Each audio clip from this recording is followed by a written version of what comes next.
গতকাল শিবকের উদ্দেশ্যে বেলবাড়ি থেকে যাত্রা শুরু করে তিনজন যুবক, রাজু রায়, রাজেশ রায় এবং মনরাজ রায়, এবং তাদের সঙ্গে কাদুবাড়িতে যোগ দেয় দেবরাজ রায়। এই চারজন যুবক প্রায় 150 কিমি যাত্রার মাধ্যমে যুব সমাজকে বার্তা দিতে চায় যে যত ঘুরবেন তত আত্মবিশ্বাস বাড়বে মনের জোরও। ফলে জীবনে যতই বাধা আসুক না কেন সেই পাহাড় পেরোতে কোনো কষ্টই হবে না। তাই মানুষের মতো মানুষ হয়ে উঠতে ঘর বন্দী হয়ে থাকবেন না, বরং সুযোগ পেলেই বেরিয়ে পড়ুন। একঘেয়ে জীবন মানুষকে মেরে ফেলে, তাই মাঝে মধ্যেই অ্যাডভেঞ্চারের খোঁজে বেরিয়ে পড়া উচিত। তাই যখন যেমন সুযোগ মিলবে প্রকৃতির মাঝে সময় কাটান, দেখবেন এই জীবন তার মানে খুঁজে পাবে।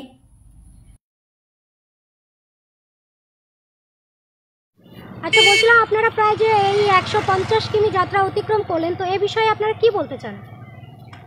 এই 150 কিমি যাত্রাটা আমাদের জন্য একদমই সহজ ছিল না। এই যাত্রা অতিক্রম করতে গিয়ে আমাদের বিভিন্ন সমস্যার সম্মুখীন হতে হয়েছিল। যেমন তার মধ্যে মহানন্দা ওয়াইল্ড লাইফ স্যাংচুয়ারির মাঝখানে আমাদের সাইকেলের টায়ার ব্লাস্ট হয়ে যাওয়া, তারপর ভারী মাত্রার বৃষ্টি, এগুলোই আমাদের তো এটাতে আমাদের সবথেকে বড় অ্যাচিভমেন্ট হচ্ছে যে মনোবল পাওয়া আর আত্মবিশ্বাস, যেটা দ্বারা আমরা নেক্সটের জন্য প্রস্তুত নিচ্ছি, যে নেক্সট আমরা আরও তুলে ধরবো এরকম জার্নি করবো বড় বড়। এটাই। আর এটার জন্য আপনারা কি বার্তা দিতে চান, মানে মানুষদের উদ্দেশ্যে কি বার্তা দিতে চান? তো প্রতিদিনের একঘেয়ে জীবন থেকে বের হয়ে একটু অ্যাডভেঞ্চার করা দরকার, কারণ জীবনে অ্যাডভেঞ্চারের খুবই প্রয়োজন।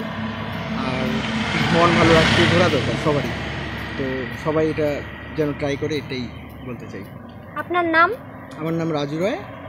আপনার নাম? আমার নাম দেবরাজ রায়। জলপাইগুড়ি থেকে মেরিনা পারভিনের রিপোর্ট, S+ নিউজ, কলকাতা।